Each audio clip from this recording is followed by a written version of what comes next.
নমস্কাৰ মই পৰেশ মালাকাৰে আপোনালোকক প্ৰাসংগিক প্ৰশ্নলৈ আদৰণি জনাইছোঁ। কালি চৰকাৰ কেন্দ্ৰীয় চৰকাৰ মোদীৰ তৃতীয়বাৰৰ কাৰণে নৰেন্দ্ৰ মোদীয়ে চৰকাৰ গঠন কৰিছে। মন্ত্ৰীসভাত তেওঁৰ লগতে কেইবাজনো মন্ত্ৰীয়ে শপত গ্ৰহণ কৰিছে, ভালে সংখ্যক মন্ত্ৰীয়ে শপত গ্ৰহণ কৰিছে। কিন্তু সেই বিষয়ে আমি আজি আলোচনা কৰিবলৈ লোৱা নাই।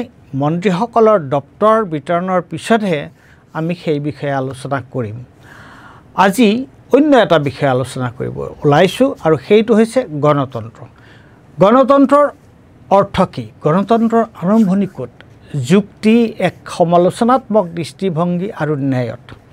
নিজৰ মাজত এই প্ৰশ্নকেইটাৰ উদয় নহ'লে কোনো ব্যক্তিয়ে নিজকে এজন গণতান্ত্ৰিক ব্যক্তি বুলি দাবী কৰিব নোৱাৰে। গণতন্ত্ৰৰ উদ্দেশ্য কি? সমূহীয়া অংশগ্ৰহণেৰে সিদ্ধান্ত গ্ৰহণ, যাতে তাৰ দ্বাৰা সমাজৰ ব্যক্তিৰ সৰ্বাংগীন উন্নতি সাধন সম্ভৱ হয়। গণতন্ত্ৰৰ আৰম্ভণিৰ বিন্দুটো ব্যক্তি আৰু শেষ সীমা বিশ্বজনীন চৰকাৰ। এজন ব্যক্তি নিজে গণতান্ত্ৰিক নহ'লে তেওঁৰ সমাজত, দেশত, বিশ্বত গণতন্ত্ৰ বিচৰাৰ কোনো অধিকাৰ নাই। ব্যক্তি আৰু সমূহৰ আভ্যন্তৰীণ গণতন্ত্ৰ অবিহনে দেশত প্ৰকৃত গণতন্ত্ৰ অসম্ভৱ। এতিয়া আমি আমাৰ দেশৰ গণতন্ত্ৰ এক প্ৰত্যাহ্বানৰ সন্মুখীন হোৱা বুলি কৈছোঁ। এই প্ৰত্যাহ্বানটো ক'ৰ পৰা আহিছে? মূলতঃ ভাৰতীয় জনতা পাৰ্টীৰ চৰকাৰৰ পৰা। এইখিনিতে আমি এটা কথা মন কৰা উচিত, গণতন্ত্ৰৰ ক্ষেত্ৰতো সাহ, কণ্টেণ্ট আৰু ৰূপ, ফৰ্ম গুৰুত্বপূৰ্ণ। সাহটো কি? সেই হ'ল সাৰটো, যিটোক আমি ইতিমধ্যে উল্লেখ কৰিছোঁ যুক্তি, সমালোচনাত্মক দৃষ্টিভংগী আৰু ন্যায় বুলি। আৰু ৰূপটো কি? সিদ্ধান্ত গ্ৰহণৰ প্ৰক্ৰিয়া। গণতন্ত্ৰত সাহ আৰু ৰূপক এটাৰ পৰা আনটোক আঁতৰাই চাব নোৱাৰি। তাৰ এটা অতি সহজ উদাহৰণ আমি ধৰি ল'লোঁ যে এঠাইত ওচৰা ওচৰিকৈ দুখন গাঁও আছে। তাৰে এখন হিন্দু আৰু আনখন মুছলমান।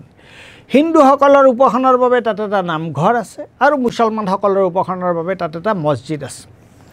এতিয়া হিন্দুসকলে যদি ভাবে যে আমি মুছলমানসকলৰ মছজিদটো পুৰি পেলাওঁ, আৰু ঠিক সেইদৰে মুছলমানসকলেও যদি ভাবে যে আমি হিন্দুসকলৰ নামঘৰটো পুৰি পেলাওঁ, আৰু তাৰ বাবে দুয়োটা গোষ্ঠীয়ে যদি সভা পাতি সৰ্বসন্মতভাৱে সিদ্ধান্ত লয়, সি এটা গণতান্ত্ৰিক কথা হ'বনে?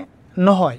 কিয়নো যিকেইটা কথা আগতে উল্লেখ কৰা হৈছে, মানে যুক্তি, সমালোচনাত্মক দৃষ্টিভংগী আৰু ন্যায়, এই তিনিটাই নামঘৰ আৰু মছজিদত জুই দিয়া কথাটো সমৰ্থন নকৰে। লাগিলে যিমান আলোচনা বিলোচনা আৰু তৰ্কৰ মাজেৰেই সেই সিদ্ধান্ত লোৱা নহওক কিয়। গতিকে গণতন্ত্ৰক কেৱল প্ৰক্ৰিয়া বা পদ্ধতি বুলি ধৰি ল'লেই নহ'ব। সেইকাৰণেই পৃথকতাবাদী, এক্সক্লুশ্যনাৰী মতবাদত বিশ্বাসীসকলক আমি কোনোদিনেই গণতান্ত্ৰিক বুলি স্বীকৃতি দিব নোৱাৰোঁ। সেইকাৰণেই বহুতেই এতিয়া ভাৰতক নিৰ্বাচিত স্বৈৰতন্ত্ৰ, ইলেক্ট্ৰেল অট'ক্ৰেচি বা ভ্ৰান্ত গণতন্ত্ৰ, ফ্লড ডেম'ক্ৰেচি আখ্যা দিছে। ওপৰৰ ব্যাখ্যাৰ পৰা এইটো ওলাই আহে যে তেওঁলোকৰ পৃথকতাবাদী চৰিত্ৰৰ বাবেই বিজেপিক আমি এটা গণতান্ত্ৰিক দল বুলি নকওঁ, কিন্তু প্ৰক্ৰিয়াৰ স্বতন্ত্ৰতা বোলা বস্তু এটাও আছে। উদাহৰণস্বৰূপে বিজেপিৰ সংসদীয় দলৰ সভাত আলোচনা বা বিতৰ্কৰ মাজেৰে নৰেন্দ্ৰ মোদীক নেতা নিৰ্বাচন কৰা হৈছিল নে? নাই। নৰেন্দ্ৰ মোদী আপুনি নিজেই নেতা হৈ গ'ল, মানে তেওঁলোকে গণতান্ত্ৰিক প্ৰক্ৰিয়াটো মানি চলা নাই। আনহাতে ধৰি ল'লোঁ কংগ্ৰেছ বা আন দলবোৰেও গণতন্ত্ৰৰ মৌলিক কথাকেইটা মানে যুক্তি, সমালোচনাত্মক দৃষ্টিভংগী আৰু ন্যায় মানি লয়, আৰু তেওঁলোকৰ নীতি হিন্দু মুছলমান কৰা নহয়, সকলোকে সামৰি লোৱা, ইনক্লুচিভ। অৰ্থাৎ তেওঁলোকৰ গণতন্ত্ৰত সাহটো আছে বুলি আমি ধৰিব পাৰোঁ। কিন্তু তেওঁলোকেও যদি গণতন্ত্ৰৰ ৰূপ, ফৰ্মটো মানি নলয়, মানে তেওঁলোকৰ দলৰ মাজতো যদি আভ্যন্তৰীণ গণতন্ত্ৰ নাথাকে, সেই গণতন্ত্ৰও আধৰুৱা, তাৰ উদ্দেশ্য যিমানেই মহান নহওক লাগে। অৱশ্যে আমি এই কথাটো মানি ল'ব লাগিব যে সকলো ব্যৱস্থা আৰু ধাৰণাৰ দৰে গণতন্ত্ৰও এক আপেক্ষিক ব্যৱস্থা বা ধাৰণা। কিন্তু গণতন্ত্ৰ আপুনি নাহে, তাৰ কাৰণে সংগ্ৰাম কৰিব লাগে। পৃথিৱীৰ সকলো ঠাইতে প্ৰতিবাদ, আন্দোলন, বিদ্ৰোহৰ দ্বাৰাহে গণতন্ত্ৰ প্ৰতিষ্ঠা হৈছিল। ভাৰতলৈ গণতন্ত্ৰ আহিছিল দীৰ্ঘদিনীয়া স্বাধীনতা সংগ্ৰামৰ যোগেদি। আকৌ এবাৰ গণতন্ত্ৰ আনিলেই নহ'ব, তাক ধৰি ৰাখিব পাৰিব লাগিব, তাৰ শ্ৰীবৃদ্ধি কৰিবও লাগিব। আচলতে ই এক অবিৰত প্ৰচেষ্টা।